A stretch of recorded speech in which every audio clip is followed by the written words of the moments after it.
오늘은 가족 사랑 주일입니다. 5월 한 달을 우리가 가정의 달로 정하고 첫째 주일은 자녀 사랑 주일, 둘째 주일은 부부 사랑 주일, 셋째 주일은 목자 사랑 주일로 지켰습니다. 그리고 오늘은 마지막으로 가족 사랑 주일입니다. 그러면서 동시에 6월에 있을 제 36차 테마 예배를 위한 출정 예배를 또 드리는 날입니다. 어떤 말씀을 나눌까 고민이 많이 됐습니다. 설교자의 입장에서 한번 생각해 보시면 고민이 되실 거예요. 왜 고민이 될까? 뜬금없는 눈빛으로 저를 바라보지 마시고 고민이 되더라고요. 어떤 말씀을 전해야 할지, 가족 사랑 주일에 맞춰야 할지, 아니면 이 테마 예배를 위한 출정 예배에 맞춰야 할지, 어느 하나를 이렇게 결정할 수, 둘 다 중요한 거예요. 근데 기도하는 가운데 감사하게도 하나님께서 노아의 가정에 대한 말씀을 나누라는 그런 감동을 제 마음 가운데 주셨습니다. 제가 매주 여러분들의 그 기도의 제목들을 가지고 기도를 하는데, 이 가족의 구원에 대한 기도의 제목들이 참 많습니다. 제가 받은 기도 제목들 중에 3분의 2는, 아니 대부분의 기도의 제목들이 항상 포함되어 있는 기도의 제목이 뭐냐면 부모님, 배우자, 자녀, 형제, 장인, 장보님, 심지어 조카들까지, 그러니까 모두 이 가족의 구원에 대한 그런 것이었습니다. 정말 많은 분들이 가족의 구원을 위해 기도하고 있습니다. 특별히 하나님께서 여러분 올해 우리 공동체에게 나의 믿음대로 내게 이루소서라는 약속의 말씀을 주셨습니다. 이 말씀을 받고 기도할 때에 제 안에 가장 간절한 기도의 제목은 올 한 해 동안에 믿지 않는 가족들이 모두 구원받게 해달라는 것입니다. 나의 믿음대로 내게 이루시겠다고 말씀하셨는데, 정말 우리 공동체 가운데 가족의 구원을 위해서 정말 오랫동안 기도하고 계시는 분들이 너무나 많습니다. 그런 분들이 올 한 해 정말 하나님 말씀대로, 주신 말씀대로 나의 믿음대로 내게 이루실 줄로 믿습니다. 그래서 이번에 다시 한번 우리가 가족의 구원을 위해 힘써야겠다, 그런 마음을 갖게 되었습니다. 여러분, 이번 테마 예배의 주제가 무엇인지 아십니까? Blessing Together입니다. Blessing Together, 함께 축복을 나누는 것입니다. 여러분 주변에 예수 믿지 않는 모든 사람들이 이번 테마 예배에 초청받아서 구원받기를 소망합니다. 무엇보다 여러분들의 가족들 중에 믿지 않는 가족들이 이번 테마 예배에 꼭 오셔서 예수님을 만나고 Blessing Together, 그 은혜를 함께 누리실 수 있기를 주의 이름으로 축복합니다. 내가 사랑하는 가족 모두가 그 가족이 함께 축복을 받아야 합니다. 나 혼자 축복받으면 얼마나 힘듭니까? 그래서 오늘은 노아의 가족에 대한 말씀을 함께 나누려고 합니다. 이 말씀이 우리 모두에게 도전이 되어서 다시 한번 이 가족의 구원을, 이웃의 구원을 위해서 결단하고 힘을 내는 그런 시간이 되었으면 합니다. 창세기 6장을 보면 하나님께서 사람의 죄악이 세상에 가득하고 또 그 마음으로 생각하는 것이, 모든 것이 악한 것을 보시고 땅 위에 사람을 지으신 것을 한탄하셨다라고 합니다. 그래서 그들을 모두 심판하실 것을 계획하시고 노아에게 120년간 방주를 지으라고 말씀하셨습니다. 노아의 방주는 나무로 만들어진 상자와 같은 그냥 큰 배였습니다. 그만큼이 사실 아무것도 없는 배입니다. 그런데 하나님께서는 그것을 구원의 방주로 사용하셨습니다. 악으로 가득한 세상을 심판하실 때에 그것을 통해서 노아와 노아의 가족들을, 그리고 수많은 동물들의 생명을 구원하여 주셨습니다. 오늘 말씀을 보면 하나님께서 노아에게 너와 내 온 집은 방주로 들어가라 말씀하십니다. 너와 내 온 집은 방주로 들어가라. 마지막 때를 살아가고 있는 우리와 우리의 가족들이 모두 노아의 가족과 같이 구원의 방주에 들어가야 할 줄로 믿습니다. 그렇다면 어떻게 해야 우리의 가족이 함께 이 구원의 방주로 들어갈 수가 있을까요? 먼저 하나님께서 준비하신 이 방주는 누구든지 들어갈 수 있습니다. 누구든지 들어갈 수 있습니다. 1절 말씀을 보면 하나님께서 노아에게 이렇게 말씀하십니다. 우리 함께 한번 읽어보겠습니다. 여호와께서 노아에게 이르시되 너와 내 온 집은 방주로 들어가라. 이 세대에서 내가 내 앞에 의로움을 내가 보았음이니라. 아멘. 여러분, 이 말씀을 보면 마치 노아가 하나님 앞에서 의롭게 살았기 때문에 방주에 들어갈 수 있었던 것처럼 보입니다. 그러나 이것은 잘못된 그런 번역이고 이해입니다. 노아의 의로운 행위가 구원의 이유나 조건이 된 것처럼 생각해서는 안 됩니다. 말씀을 잘 보시면 성경은 노아의 의로움에 대해 말하면서 이 세대에서라는 말을 함께 하고 있습니다. 바로 앞에 6장 9절에서도 노아의 족보에 대해서 말하면서 노아는 의인이요 당대의 완전한 자라고 했습니다. 당대의라는 말이나 이 세대의라는 말이 모두 똑같은 말입니다. 노아가 의로운 사람이었지만 그것은 그 시대에 당대의 악한 사람들과 비교했을 때 그렇다라는 것입니다. 의인은 없나니 하나도 없다라는 성경의 말씀처럼 하나님의 절대적인 기준을 적용한다면 스스로 의롭다 할 수 있는 사람은 아무도 없습니다. 그렇기 때문에 노아가 의로워서 방주에 들어갈 수 있었던 것이 아닙니다. 오히려 우리가 주목해야 할 말씀은 내가 보았음이니라 라는 마지막 말씀입니다. 1절 말씀에서 가장 중요한 포인트는 노아의 의로움이 아니라 하나님께서 그를 보셨다라는 것입니다. 우리가 가진 개역 개정 성경은 이 부분을 보셨다라고 했지만 이 단어에는 보셨다라는 의미 외에도 택하셨다, 정하셨다, 준비하셨다라는 의미가 들어 있습니다. 동일한 히브리어 단어가 사무엘상 16장 1절에도 나옵니다. 거기에도 보았다라고 번역을 했지만 이 전체 문장을 보면 그것이 무엇을 의미하는지를 더 정확하게 알 수가 있습니다. 여호와께서 사무엘에게 내가 너를 베들레헴 사람 이새에게로 보내리니 이는 내가 그의 아들 중에서 한 왕을 보았느니라 하시는지라. 하나님께서 사무엘 선지자에게 사울 왕에 대한 미련을 버리고 뿔에 기름을 채워서 베들레헴에 있는 이새의 집을 찾아가 보라고 하셨습니다. 그는 그곳에서 훗날 사울을 이어서 이스라엘의 왕이 될 어린 다윗을 처음으로 만나게 됩니다. 그렇다면 여기서 한 왕을 보았느니라 말씀은 어떤 뜻이겠습니까? 다른 성경을 보니까 정해놓았다, 선택했다, I have chosen, I have selected라고 번역이 되어 있습니다. 이처럼 보았다라는 말은 하나님께서 선택하셨다, 하나님이 정하셨다라는 뜻입니다. 오늘 본문 말씀에서도 하나님께서 동일한 표현을 사용하셨습니다. 그렇기 때문에 내가 보았다라는 말씀에는 내가 그를 선택했다, 내가 그를 정했다, 구별하였다라는 뜻입니다. 노아가 방주에 들어갈 수 있었던 것은 그의 의로움 때문이 아니라 하나님께서 그를 선택하셨기 때문입니다. 그를 정하셨기 때문이에요. 이것은 그 다음 2절과 3절 말씀을 통해서도 알 수가 있습니다. 우리 함께 한번 읽어보겠습니다. 너는 모든 정결한 짐승은 암수 7씩 부정한 것은 암수 2씩을 내게로 데려오며 공중의 새도 암수 7씩을 데려와 그 씨를 온 지면에 유전하게 하라. 아멘. 자, 이제 일주일만 지나면 하나님의 심판이 온 땅 가운데 임하게 될 겁니다.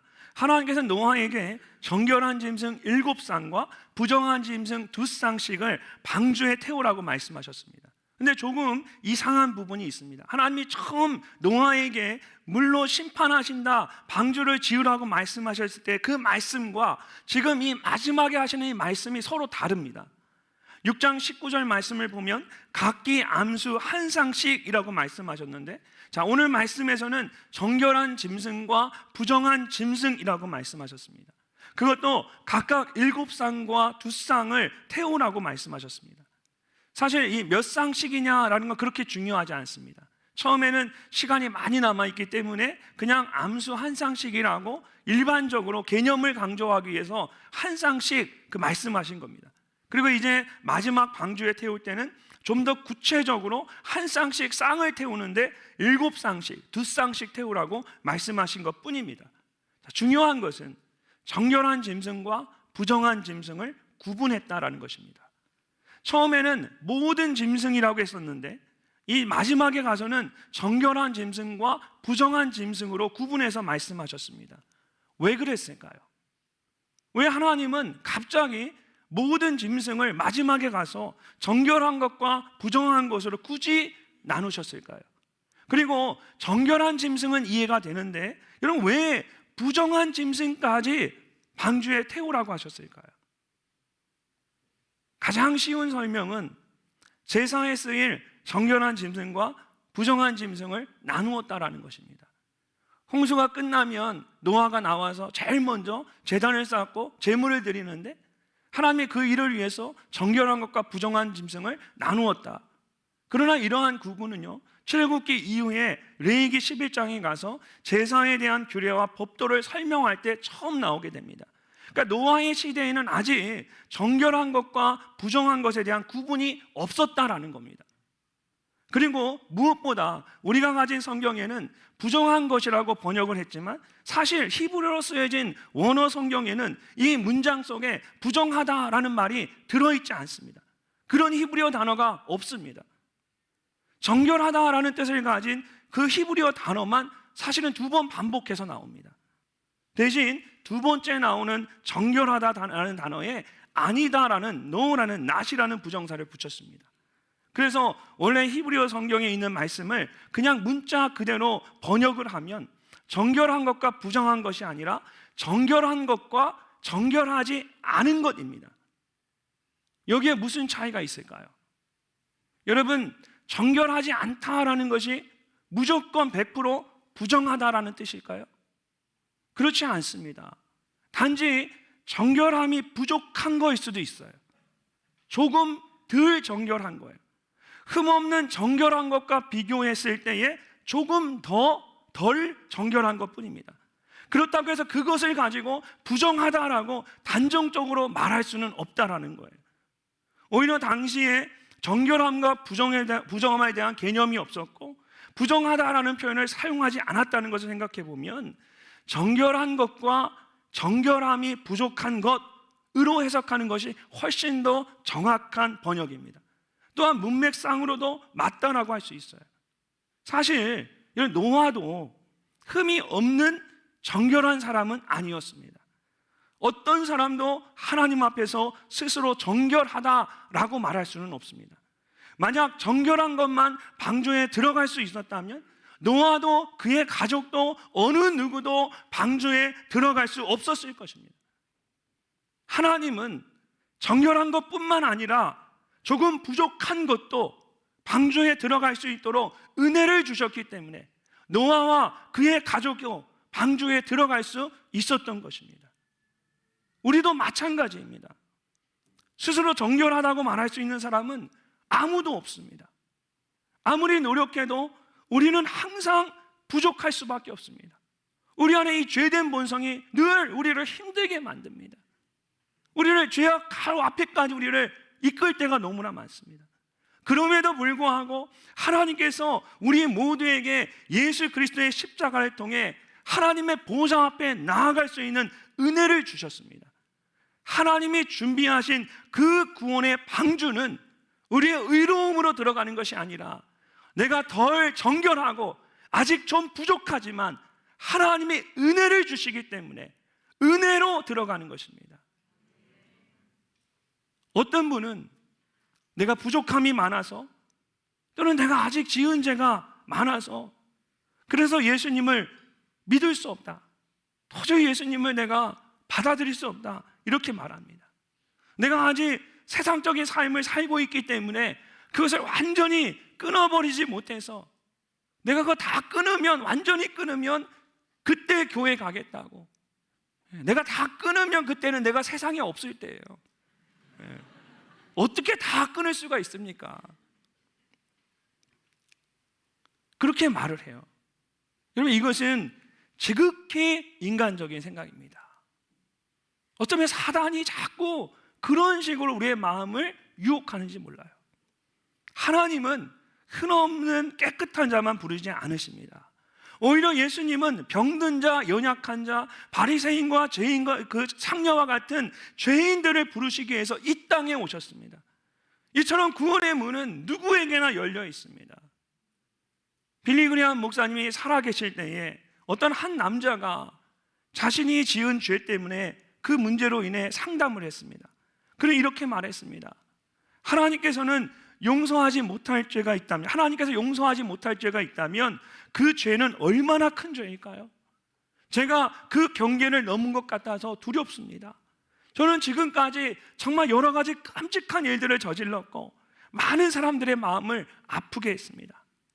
자신이 저질렀던 그 잘못들로 인해서 눈물을 흘리며 괴로워하고 자기 같은 사람이 어떻게 예수님을 믿을 수 있냐고 예수님을 믿지 않고 있는 그 사람에게 빌리 그레이엄 목사님이 이렇게 말했습니다. 세상에서 용서받지 못할 죄는 한 가지밖에 없습니다. 바로 하나님의 용서를 받아들이지 않는 것입니다. 우리가 어떠하든지 무슨 일을 했든지 하나님께서는 여전히 우리를 사랑하십니다. 하나님께서는 우리가 회개하고 돌아오기만 한다면 모든 것을 용서하신다고 약속하셨습니다.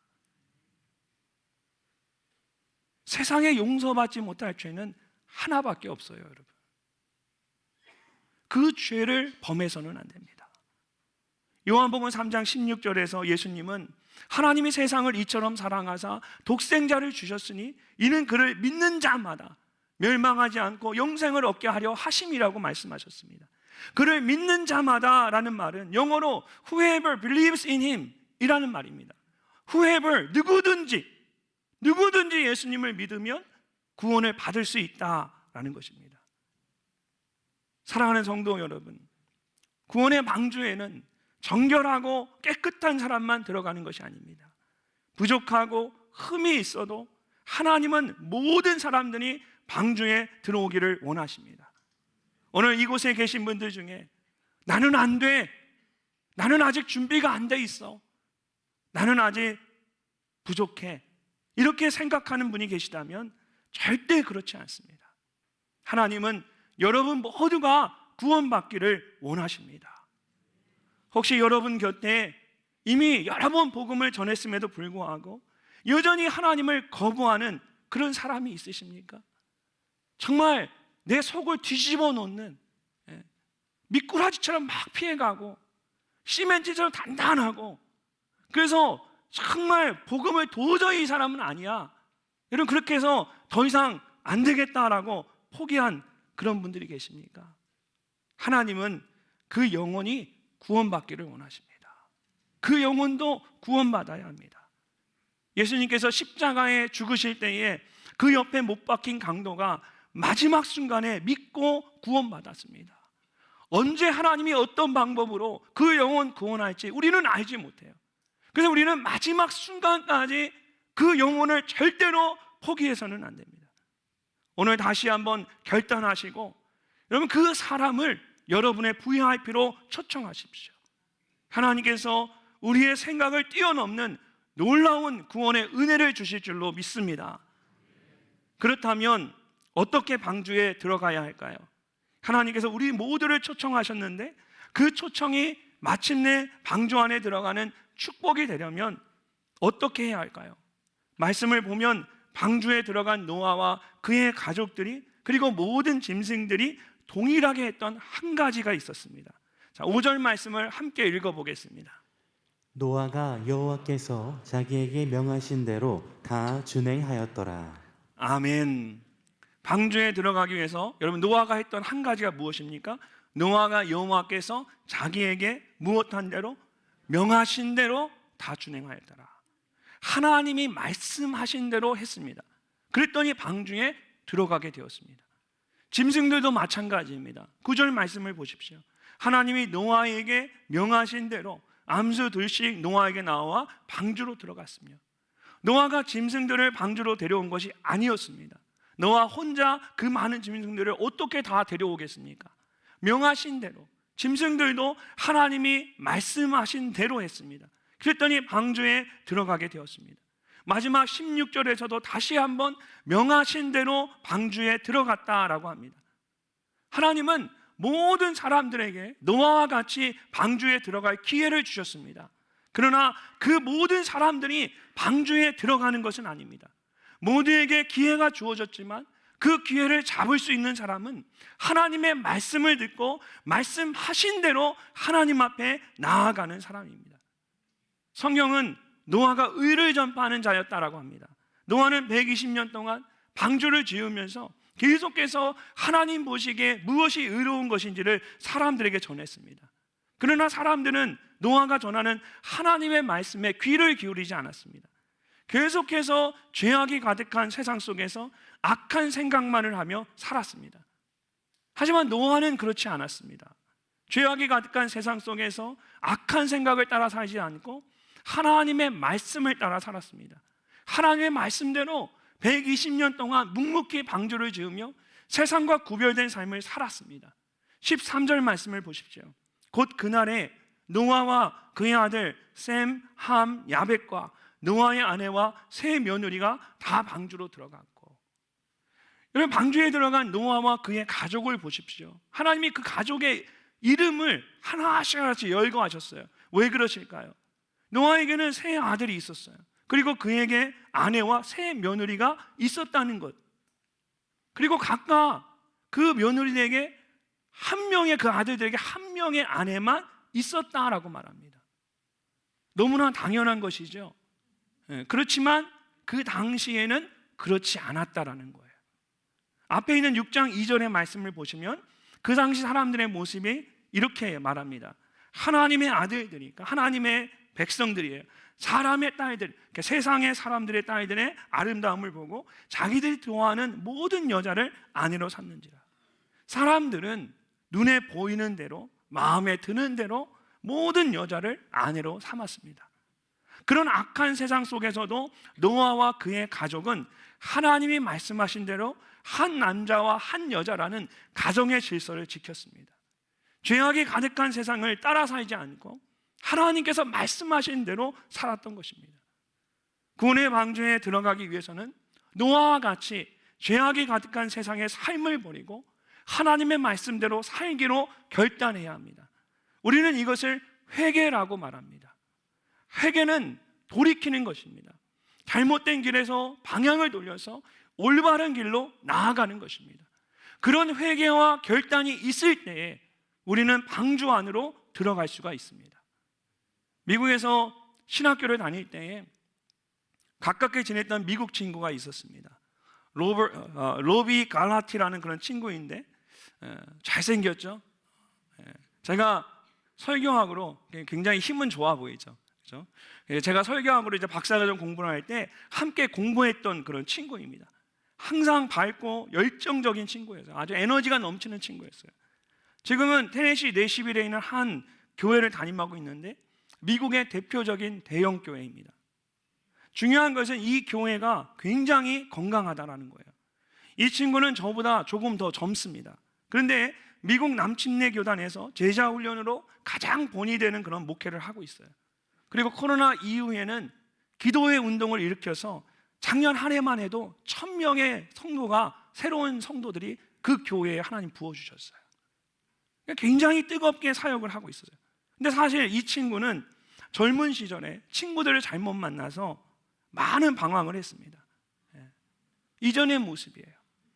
마약에 중독이 되어서 약을 사기 위해서 고등학교 졸업하면서 부모님에게서 15,000불, 그러니까 우리나라 돈 한 2천만 원 되죠.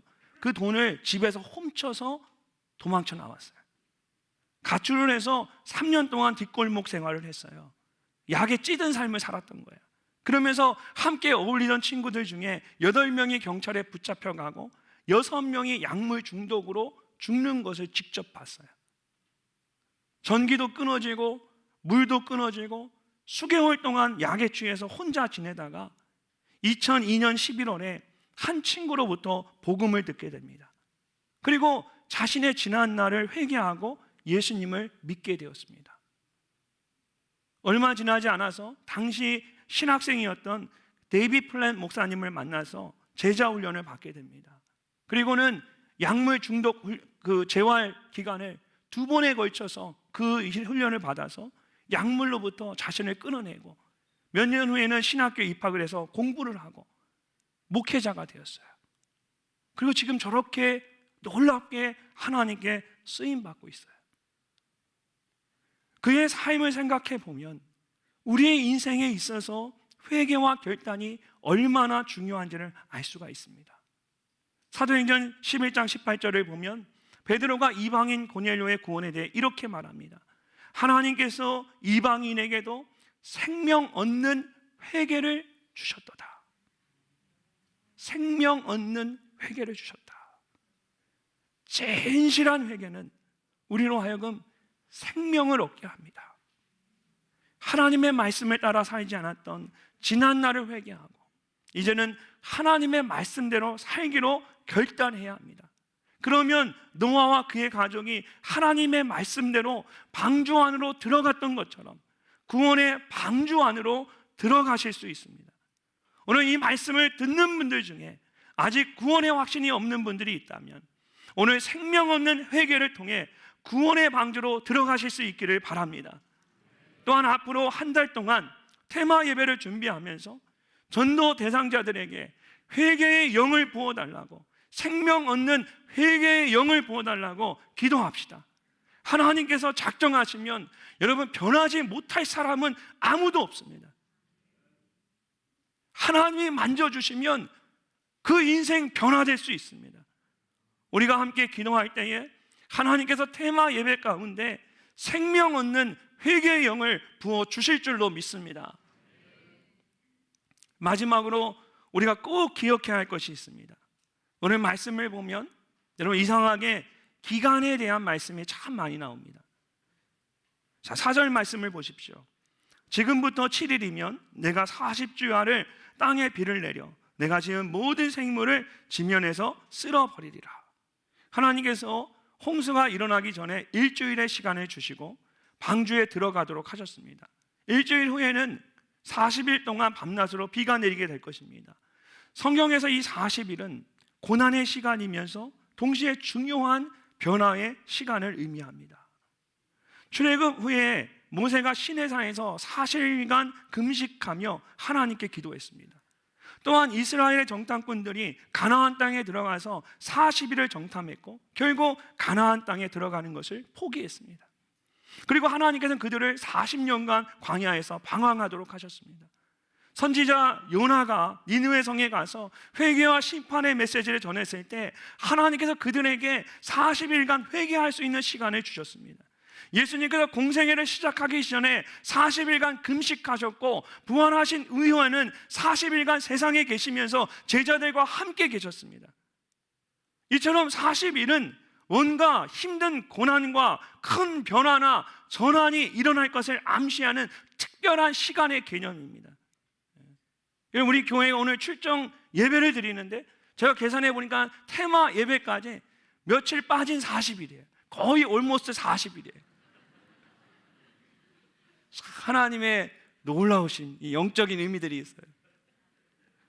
그럼 믿음은 해석입니다. 해석. 저는 진지하게 얘기하는데 웃음으로 받으시면 여러분 믿음은 정말 해석이에요. 내게 주어지는 삶의 모든 일들을 믿음의 눈으로 보고 해석하는 거예요. 정말 하나님 우리에게 40일의 시간을 주셨어요. 하나님께서는 그런 40일의 시간이 시작되기 전에 방주에 들어갈 수 있도록 7일의 시간을 주셨어요. 마지막으로 모든 사람에게 회개하고 결단할 수 있는 시간을 주신 겁니다. 앞에 5장의 말씀을 보면 무드셀라라는 말씀이 나옵니다. 이 무드셀라라는 이 사람 여러분 다 아시죠? 이 사람의 이름의 뜻이 창 던지는 자입니다. 창 던지는 자. 무드셀라가 성경에서 가장 오래 산 사람이잖아요. 근데 그의 이름의 뜻은 창 던지는 자입니다. 이것은 세상을 향한 심판과 멸망을 의미합니다. 그의 이름대로 그가 죽으면 세상에 심판이 임하게 될 것입니다. 그래서 하나님께서 그를 969세까지 성경에 나오는 사람들 중에 가장 오래 살도록 하셨어요. 그냥 그를 오래 살도록 하신 게 아니에요. 하나님이 그가 창 던지는 자인 걸 알고 그의 인생이 끝나면 심판이 임할 것을 알기 때문에 계획하셨기 때문에 그를 오래 살게 하신 거예요. 하지만 결국 그는 죽었고 그가 죽은 해에 어떤 일이 일어났을까요? 노아의 홍수가 일어났습니다. 노아에게도 심판에 대해 말씀하시면서 세상의 날이 120년이 될 것이라고 말씀하셨습니다. 그리고 정확하게 120년이 되었을 때에 말씀하신 대로 하나님의 심판이 시작되었습니다.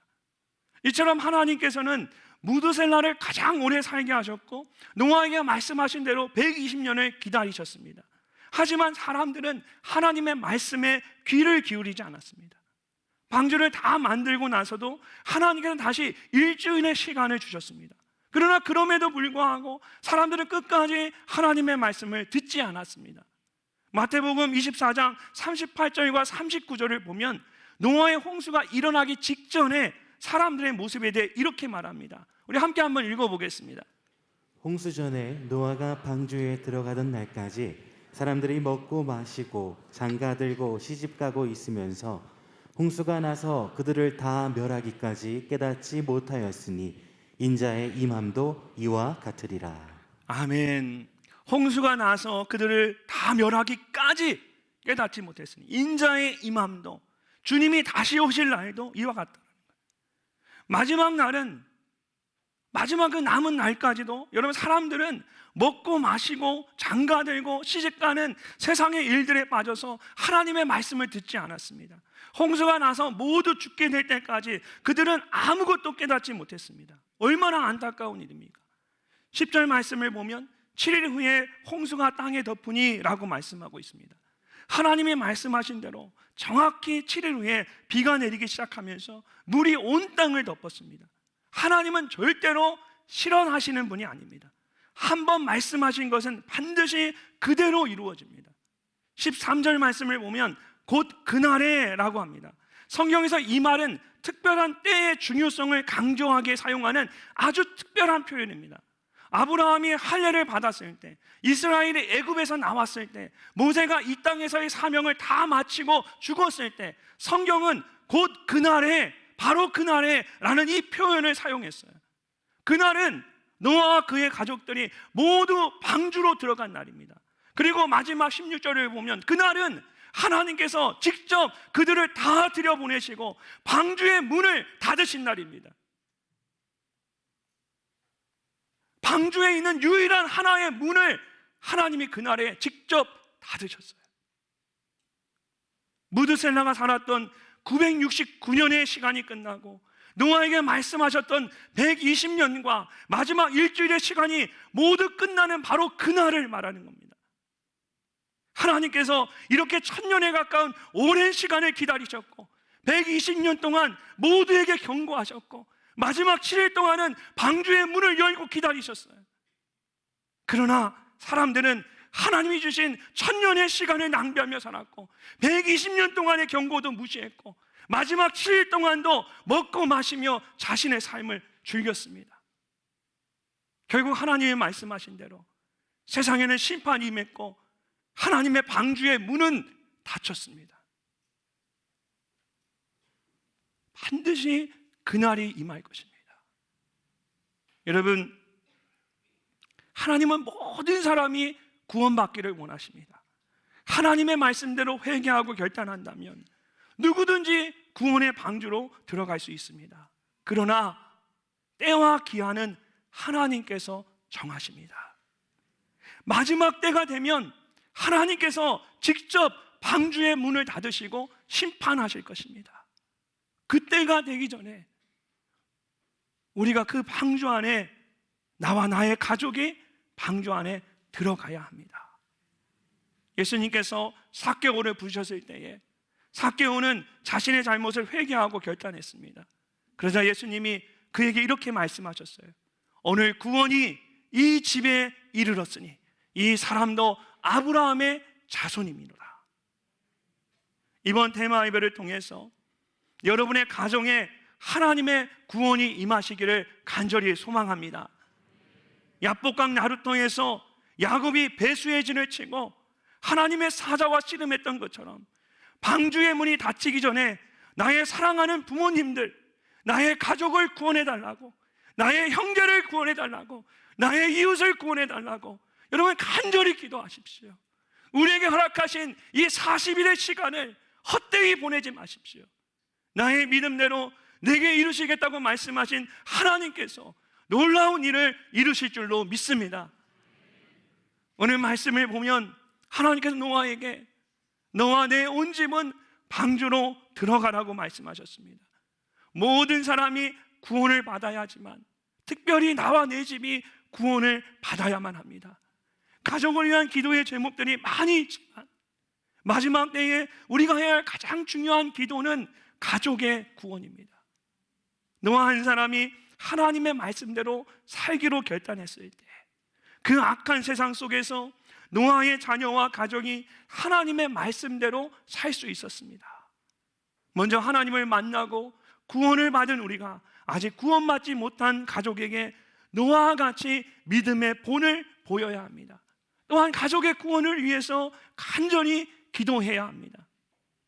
오늘 여러분의 마음 가운데 떠올리게 하는 그 전도 대상자들을 모두 여러분 적으십시오. 그리고 이번 테마 예배를 통해서 함께 구원의 기쁨을 나눌 수 있게 달라고 간절히 기도하실 수 있기를 바랍니다. 나의 믿음대로 내게 이루시는 하나님께서 우리의 모든 구원의 기도를 들어주실 줄로 믿습니다.